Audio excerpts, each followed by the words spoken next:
નમસ્કાર મિત્રો, સ્વાગત છે તમારું વિડીયોમાં। તમે જોઈ રહ્યા છો દેશ, દુનિયા અને ગુજરાતના તાજા સમાચાર। પિતાનું નિધન અને માતાને કેન્સર। ધોરણ 10માં સુરતના ધર્મ અને હેમાંગને A1 ગ્રેડ। આંખ ભીંજવી દે તેવી સંઘર્ષગાથા જોવા મળી। ગરીબ મધ્યમ વર્ગના લોકો માટે સુમન સ્કૂલ આશીર્વાદરૂપ। સુરત પાલિકા સંચાલિત સુમન સ્કૂલમાં ધોરણ 10નું પરિણામ 92.60% જોવા મળ્યું। અમદાવાદમાં આરટી પ્રવેશ પ્રક્રિયાનો પ્રથમ રાઉન્ડ પૂર્ણ। 13,622 વિદ્યાર્થીઓને સીટ ફાળવાઈ। અમદાવાદમાં રાજસ્થાન ભાગવાની ફિરાકમાં હતા જીવરાજ બ્રિજ હત્યા કેસના આરોપી। પોલીસે પ્લાનિંગથી પકડ્યા। વડોદરામાં ભૂગર્ભ 2 સંપની સફાઈની કામગીરી। ગાજરાવાડી ટાંકી વિસ્તારમાં તારીખ 7 ગુરુવારે સાંજે પાણી મળશે નહીં। વડોદરા નજીક ઉદલપુર ગામે નવા બ્રિજ મુદ્દે દુકાનદારોની આત્મવિલોપનની ચીમકી જોવા મળી। અમદાવાદમાં 7th ડે સ્કૂલ વિવાદ। રજીસ્ટ્રેશન રદ થવાના ડર વચ્ચે એડમિશન અંગે વાલીઓ અસમંજસમાં જોવા મળ્યા। અમદાવાદમાં હાટકેશ્વર બ્રિજ તોડવાનો 3.90 કરોડનો ખર્ચો પણ આખરે પ્રજાના માથે ઢોળાયો। તંત્રના દાવા પોકળ સાબિત થયા। અમદાવાદના વટવામાં પડ્યો મોટો ભૂવો। ચાલક સહિત આખું બાઇક ગરકાવ। એએમસીની ઘોર બેદરકારીનો પુરાવો જોવા મળ્યો। ભાવનગરમાં કાલે વીજ કાપના વાંકે ચિત્રા ફિલ્ટર હેઠળના 9 જેટલા વિસ્તારમાં પાણી કાપ રહેશે।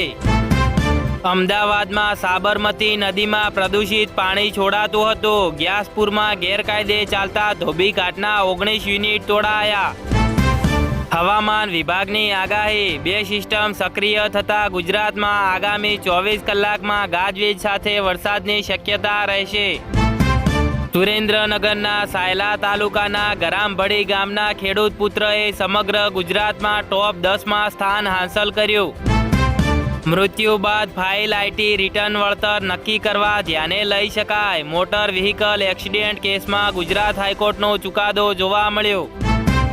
સુરતમાં ગેરકાયદે ગર્ભપાતનું રેકેટ પકડાયો। ફાર્માસિસ્ટની ધરપકડ, હોસ્પિટલ કરાઈ સીલ।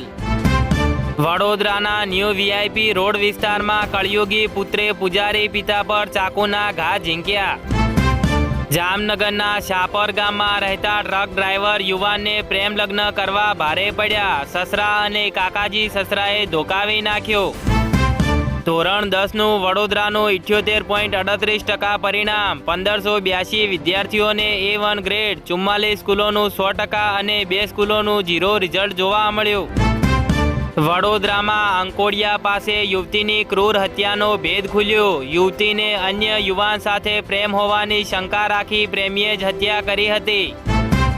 વડોદરા પોલીસ હેલ્મેટની કામગીરીમાં વ્યસ્ત। પીધેલા ડમ્પર ચાલકો શહેરમાં બેફામ ફરી રહ્યા છે। કારને અડફેટમાં લીધી।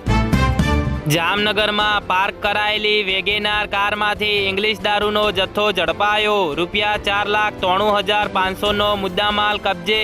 આરોપીની શોધખોળ કરાઈ। જામનગર જિલ્લામાં ધોરણ 10નું 85.8% પરિણામ। ગ્રોળ કેન્દ્રનું સૌથી વધુ 93% પરિણામ જોવા મળ્યું। ગુજરાત બોર્ડ ધોરણ 10નું 83.86% પરિણામ જાહેર। વોટ્સઅપ વેબસાઇટ દ્વારા સરળતાથી મેળવો માર્કશીટ। મમતા બેનર્જીને ઝટકો। ભાજપ માટે નવી સરકારની રચનાનો માર્ગ મોકળો। ચૂંટણી પંચે રાજ્યપાલને નોટિફિકેશન મોકલી। એક સમયે રસ્તે ચાલવા માટે પણ સરકાર પાસે લાયસન્સ લેવાની જરૂર પડતી હતી। 1956નું વોકિંગ લાયસન્સ વાયરલ બન્યું। સોના ચાંદીના ભાવ આસમાને। ચાંદીમાં રૂપિયા 7,600થી વધુનો તોતિંગ ઉછાળો। સોનું પણ 1.51 લાખને પાર થયું। UPSCમાં મોટા ફેરફારની શક્યતા। SC ST OBCની સાથે પેટા જ્ઞાતિના ઉલ્લેખની ભલામણ કરાઈ। પશ્ચિમ બંગાળમાં સત્તા પરિવર્તન સાથે જ હિંસા। TMC ઓફિસ પર બુલડોઝર ફર્યું। 5 પોલીસકર્મીને ગોળી મારી। વધુ એક દિગ્ગજ આઈટી કંપનીમાં 15,000 કર્મચારીઓની છટણીનું લિસ્ટ તૈયાર। ભારતમાં દેખાશે અસર। બેંગલુરુ નહીં, અમદાવાદના નરેન્દ્ર મોદી સ્ટેડિયમમાં રમાશે IPL ફાઇનલ। BCCIએ બદલ્યો નિર્ણય। તમિલનાડુમાં કોંગ્રેસની મોટી જાહેરાત। વિજયની TVKને સમર્થન આપ્યું। DMK સાથે ગઠબંધન તૂટ્યું।